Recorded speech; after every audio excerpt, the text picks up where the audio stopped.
럼섬 보너스나 이제 프로모션 같은 경우에는 우리가 일반적으로 관찰할 수 있는 이제 보상 시스템이라고 할 수 있고요. 그래서 대부분의 경우에 프로모션은 일정한 성과를 이제 넘어서게 되면 그렇게 되면 급여 인상과 동시에 이제 여러 가지 다양한 베네핏들이 수반되는 경우가 많습니다. 혹은 뭐 자동차가 제공된다든가 회사에서 지급하는 자동차 있을 수도 있고, 그 다음에 이제 자신이 회사에서 근무하는 이제 근무 환경이 여건이 달라질 수도 있고요. 오피스를 더 좋은 곳에 오피스를 이제 얻기도 합니다. 이제 건물이 있으면 이제 임원들이 사용하는 오피스는 이렇게 건물을 위에서 보면 평면도 같이 생각해 보시면 되겠는데요. 보면 뭐 보통 엘리베이터는 요 가운데 큰 건물에 엘리베이터가 보통 가운데 있고, 그다음에 이제 임원들의 오피스는 요 모퉁이 코너 오피스죠. 코너 오피스의 좋은 점은 뭐다 아시겠지만 창이 이쪽에도 있고 이쪽에도 있고 창이 이쪽에도 있고 이쪽에도 있고, 그래서 보통 이제 창이 한쪽으로만 나 있으면 별로 높은 포지션에 있는 사람은 아니라고 생각해 볼 수 있는 것이죠. 그래서 실제로 미국 대학에 가보면 대학에도 이런 현상이 나타나는데요. 우리는 교수들한테 다 똑같은 오피스를 제공하지만 이제 미국 대학은 다르니까요. 그래서 성과가 좋고 비교적 학교에 더 큰 기여를 한다고 연구라든가 이런 리서치 이런 것이 탁월한 교수들한테는 더 큰 오피스를 제공을 하는데요. 오피스 조그만 방들은 조교수가 쓰는 방이고, 조교수가 쓰는 방은 어떤 방은 창문도 없는 방도 있습니다. 이제 대부분 다 테뉴어를 받고 그 다음에 리서치 성과가 굉장히 훌륭한 사람들은 이제 코너 오피스를 주는데요. 창문이 이쪽에도 있고 이쪽에도 있고 굉장히 좋은 오피스를 제공받습니다. 그 다음에 이제 우리가 생각해 볼 수 있는 이러한 형태의 이제 페이 스트럭처는 당연히 뭐 럼섬 보너스에서도 나타나죠. 그래서 성과가 어느 수준을 넘어서게 되면 이제 급여의 상당 비중, 예를 들면 뭐 연봉이 삼성 같은 경우에 이제 삼성전자도 그렇고요. 그다음에 다른 계열사들도 그렇고 성과급을 지급받는 경우에 비교적 급여의 상당한 비중이 되는 경우가 많습니다. 그래서 뭐 예를 들면 어떤 사람의 연봉이 1억 원인데 1억 원이면 삼성전자에서 많이 받는 건 아니에요. 물론 이제 직급에 따라서 굉장히 큰 차이가 있겠지만, 그 다음에 뭐 어떤 사업장에서 근무하느냐에 따라서도 좀 달라질 수 있겠습니다만, 대체로 이공계 박사 정도의 이제 어떤 자격 조건을 가지고 있는 사람들은 예를 들면 1억 원이라고 한번 해보겠습니다. 그러면 한 해의 성과급으로 굉장히 잘한 사람이 성과급으로 받는 경우가 5천만 원씩 받는 사람도 있습니다. 저도 이런 얘기하면 저도 그 어떨 때 제가 성과급을 받았다고 하면 못 믿으실 수도 있겠지만 나중에 또 제가 어떻게 성과급을 받게 됐는지는 나중에 말씀을 드릴게요. 되게 좀 퍼니한 상황이었는데 저도 그 2천만 원 받았습니다. 6개월에. 그러니까 이제 보통 반기에 한 번씩 1년에 6개월 단위로 평가를 해서 보너스를 지급하는데 성과급 저도 2천만 원 받았습니다. 뭐 제가 제일 많이 받은 건 아니에요. 그 2천만 원이라고 해서 그게 제일 많이 받은 건 아닙니다. 그래서 우리가 봤던 이제 non-linear 형태의 페이 스트럭처는 이런 것들이 있고요. 몇 가지 이제 정리하고 우리가 타이밍 게임에 대한 이야기를 이제 하도록 하겠습니다. 그래서 우리가 지금 살펴봤던 보상 시스템, 보상 체계의 이제 문제라고 한다면 지금 여러분 보셨던 프로모션이든 럼섬 보너스의 형태든 all or nothing 형태를 갖습니다. 그러니까 받으면 왕창 받는 거고요. 못 받으면 전혀 받지 못하는 상황인데요. 럼섬 보너스가 그런 것이죠. 뭐 2천만 원 받으면 2천만 원 받는 거고요. 없으면 아예 못 받는 겁니다. 그다음 프로모션도 마찬가지죠. 승진하거나 하지 못하거나 이런 형태의 이제 all or nothing의 형태를 갖는 보상 체계이기 때문에 인센티브 관점에서 보면은 인센티브가 강하다고 볼 수는 없어요.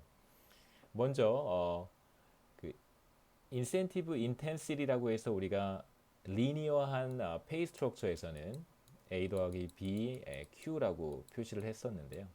여기에서는 Q가 늘어나면 자연스럽게 페이가 B에 기울기로 페이가 증가합니다. 이런 형태로 우리가 살펴봤었는데요. 지금 같은 경우에는 자, 그림을 여기다 그림이 간단하니까 여기다 그리겠습니다. 자, 퍼포먼스가 있고 트레시홀드가 여기 있고요. 그 다음에 트레시홀드를 넘지 못하면 급여가 이렇게 일정하고 페이가 트레시홀드를 넘어서면 이제 페이가 이렇게 한번 점프를 합니다. 근데 문제는 뭐냐면 여기 있는 사람들이거나 혹은 이미 이 트레시홀드를 넘어선 사람들의 경우에는 사실 열심히 일할 인센티브가 없는 거잖아요. 예컨대 제가 여기 있어요. 그리고 이 트레시홀드를 넘으려면 주어진 시간 안에 뭐 6개월이면 6개월, 1년이면 1개월 내에 뭔가를 계속해서 해내야 되는데 그럴 자신도 없고 그러기에는 너무 힘들고 여러 가지 사정이 있다면 여기에 있는 사람들은 사실 인센티브가 거의 생기지 않습니다. 여기까지 일단 가야 되는 거잖아요. 트레시홀드 근처까지 가야지만 인센티브가 매우 높아지기 때문에 여기 있거나 이미 트레시홀드를 넘은 사람에게는 인센티브가 제로라고 할 수 있어요. 그러니까 기울기가 제로이기 때문에 인센티브도 제로인 것이죠.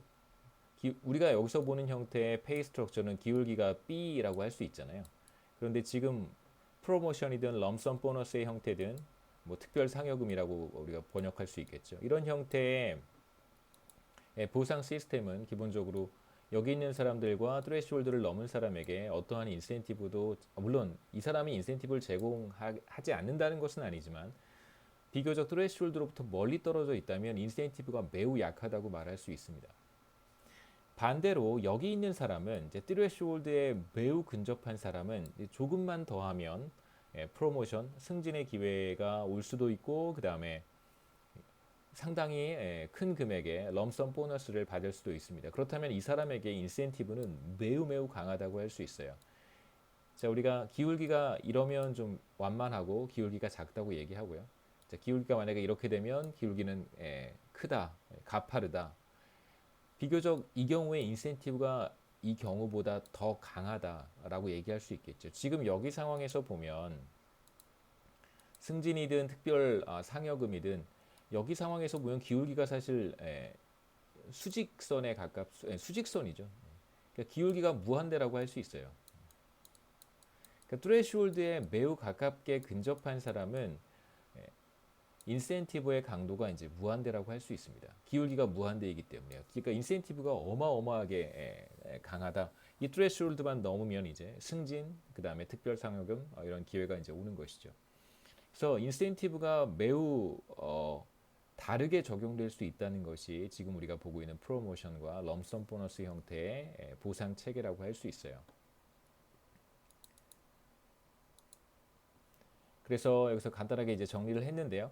트레시홀드에 근접한 사람에게는 인센티브가 매우 강한 이제 보상 시스템이라고 할 수 있지만 트레시홀드에 미치지 못하거나 혹은 이제 트레시홀드를 넘어선 사람의 경우에는 사실 인센티브가 없거나 이제 매우 약하다 이렇게 볼 수 있겠죠. 그래서 트레시홀드로부터 비교적 멀리 떨어져 있는 사람 도달하려면 아까 제가 그림을 그렸듯이요.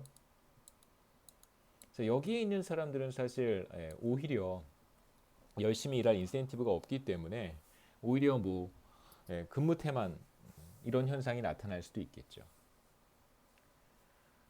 자, 그 다음에 이제 하나 또 생각해 볼 수 있는 것은 매니퓰레이션이라고 하는 것인데요. 자, 트레시홀드에 매우 가깝게 근접한 사람의 경우에는 어떤 짓을 해서라도 트레시홀드를 넘고 싶은 욕구가 굉장히 강할 수 있다고 볼 수 있습니다. 여러분 우리 학교 학생들은 제가 예전에 한번 우리 학교 학생들 너무 이렇게 착하고 그 좀 되게 나이스하고 이런 표현을 했더니 어떤 학생이 저한테 우리 학교 학생은 내가 나이스하지도 않고 착하지도 않고 뭐 이런 얘기를 하더라고요. 근데 제가 봤을 때 여러분들은 그 비교적 덜 컴페터티브한 건 맞아요. 덜 경쟁적이고 덜 어그레시브한 면이 다른 학생들 제가 봤던 많은 학생들과 비교했을 때 좀 그런 측면이 있습니다. 근데 실제로 많은 사람들이 트레시홀드에 근접하게 되면 매우 경쟁적인 모습을 보이고요. 이제 제 경험에 비추어 보면 그 기회를 잃어버리지 않기 위해서 뭐 이제 불법이라고 보기는 어렵지만 편법 같은 행동들을 많이 이제 취하게 됩니다. 그런 경우들을 이제 종종 봤고요. 우리가 경제학에서 프리라이딩이라고 하는 이제 문제도 얘기를 할 텐데 뭐 나중에 우리가 팀에 대한 이야기를 할 때 살펴볼 텐데 이제 그런 현상들도 프리라이딩의 현상들도 나타나는 거예요. 무임승차, 다른 사람의 성과에 이제 아무런 기여도 하지 않고 올라타는 그런 현상들도 나타날 수 있습니다.